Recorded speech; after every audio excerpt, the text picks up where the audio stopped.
So the new Balance Dataslate is up. There's nothing in there for Necrons, but Necrons have been affected. And it's coming right up. Necrons! Nick speaking, and welcome to this video. Right, today we are looking at the Balanced Data Slate. Now, I wasn't going to have a look at this slate, however, I've seen quite a few negative comments about it on the various Necron places that I'm at, and quite a few comments about it as well, so I thought I'd better make a video. So let's have a look at it. Now, this came out a few days ago. If you didn't see it, it's on the Warhammer community website. So the Balance Data Slate, designed to come out, I think, every quarter and to keep things, well, balanced. And, well, there's been a few changes, so let's have a look at it.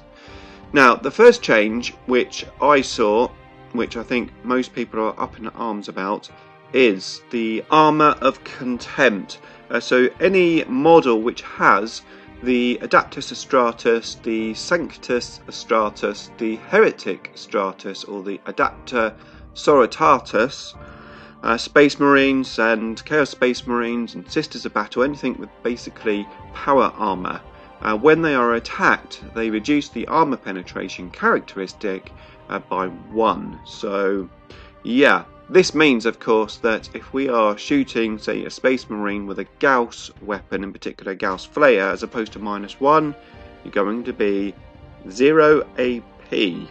Now, obviously, basically, if they're in dense cover as well, that means if you have a -2 weapon, they're going to be on their normal armour save. So, yeah. This is obviously going to affect Necrons quite a bit. Now, when I first saw this, it didn't really bother me too much, and the main reason for that is I don't play against Space Marines or any of those factions really that much. I mean, Richard has Space Wolves, but it's not a big thing for me because, well, generally, I'm pretty good at playing against Space Marines with the Necrons, and normally I'm pretty successful against them. This may have a bit of an impact. Now, obviously, we can maybe counter it slightly with the Mefret dynasty when you're shooting. You could counter it with the Novok dynasty in close combat. But obviously, it's going to have a bit of an impact. Now, I don't think this rule change is directed at Necrons at all. Obviously, it must mean, I mean, I don't have too much experience with this, but it must mean that Space Marines, for example, are struggling a bit, and that the models are dying just too easy. And this is obviously how to buff to keep them alive slightly longer.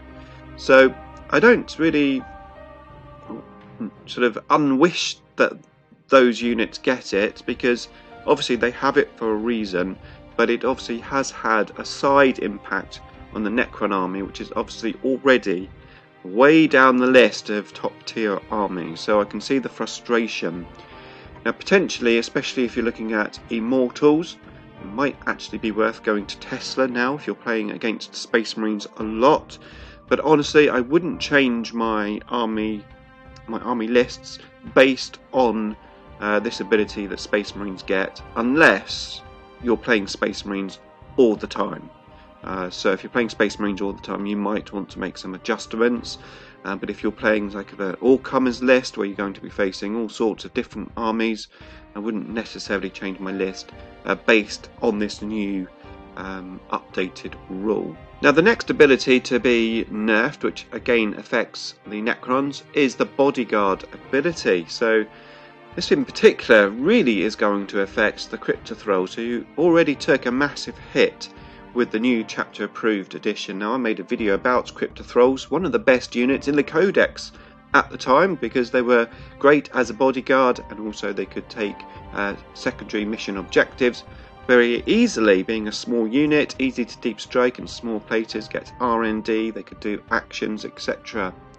Well, first of all, when chapter approved came out, so they made doing actions for them a lot harder, because you had to basically, most of the actions you have to roll a dice, and you have to roll less than the amount of models in the unit, and with just 2, that's difficult to do.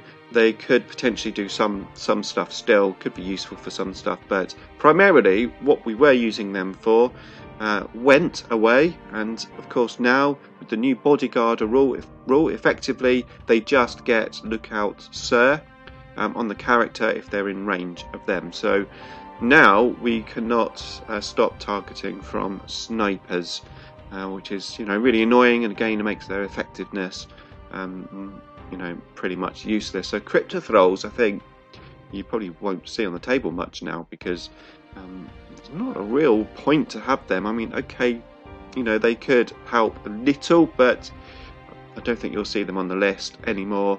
I'm not going to take them anymore.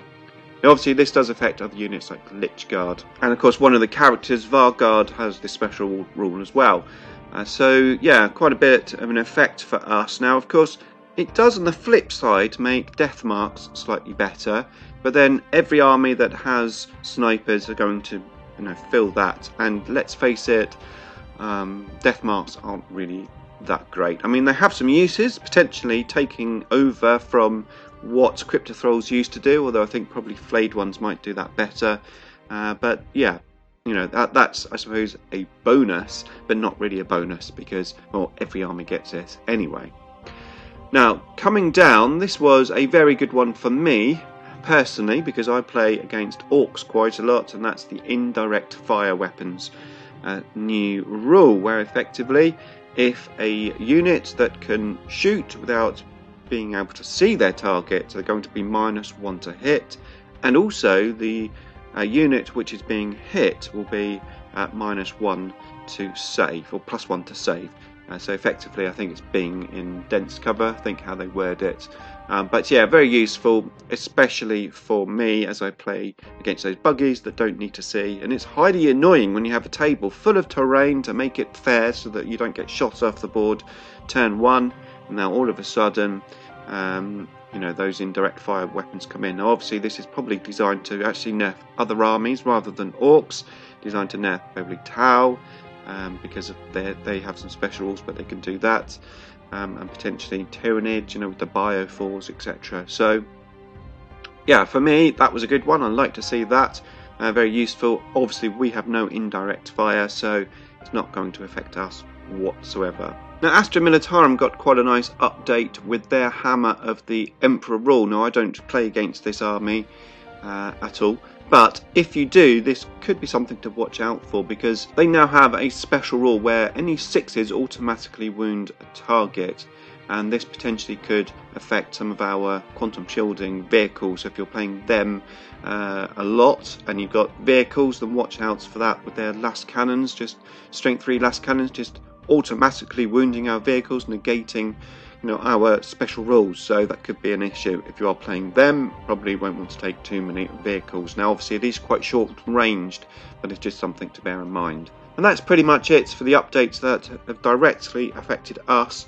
Unless I've missed anything, let me know in the comments box below. Now what I can say is, I think against certain armies this is obviously definitely a nerf. Against other armies it's not actually going to make much difference, and potentially with that indirect fire might actually sort of help you. Crypto thralls definitely have taken a nerf, so I don't think we'll be seeing those so much now. But yeah, on the whole, I don't think it's as bad as it is, and I think you just need to adapt. And yeah, okay, Space Marines are going to have a slightly better save against us, but maybe they need that better save. I mean, how often do you beat Space Marines with your Necrons? Because I generally are quite successful at beating them. But let me know in the comments box below about your experience against Marines. Did they need this buff or not?